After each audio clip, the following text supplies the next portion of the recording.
ఏం పిల్లండి, ఏమి బిడ్డండి ఆ బిడ్డ. ప్రకాశించే నక్షత్రాల్లో ఒకతండి ఆ తల్లి.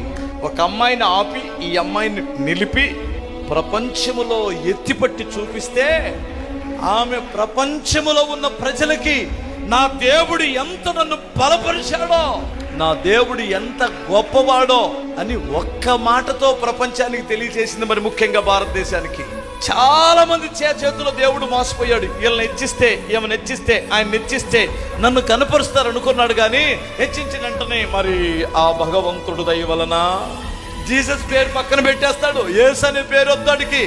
ఆ భగవంతుడు దయ వలన నేను ఇప్పుడు ఈ స్థాయికి చేరగలిగాను. ఏ భగవంతుడికి? భగవంతుడు అన్నావు, నేను కాదనను. ఆ భగవంతుడు ఎవరో, ఆయన పేరేంటి? ఆయన పేరు చెప్పడానికి సిగ్గుపడే నువ్వు రేపొద్దున ప్రభు రాజ్యంలో నిన్ను దేవుడు ఎదురొచ్చి ఆహ్వానించి రానాయనా అని అంటాడా? స్తెఫను చనిపోయి పైకి వస్తున్నప్పుడు యేసయ్య లేచి నిలుచున్నాడట. జమీమా లాంటి తల్లుల్ని మనుషులు తొక్కొచ్చు, ఒకవేళ ఇబ్బంది పెట్టొచ్చు, కానీ దేవుడు ఉన్నత శిఖరాలలో పెట్టేస్తాడు. ఇంకా ఒక్క మాట చాలు, నా దేవుడు గొప్పవాడు. ఆ స్థాయిలో ఉండి ప్రపంచానికి తెలియచేసిందే. నీ స్థాయిలో నీ ఆఫీసులో చెబుతావా? రేపొద్దు నేను క్రిస్టియన్ అని దేవుని నామాన్ని హెచ్చిస్తావా? రోషము కలిగి బ్రతుకుదాం.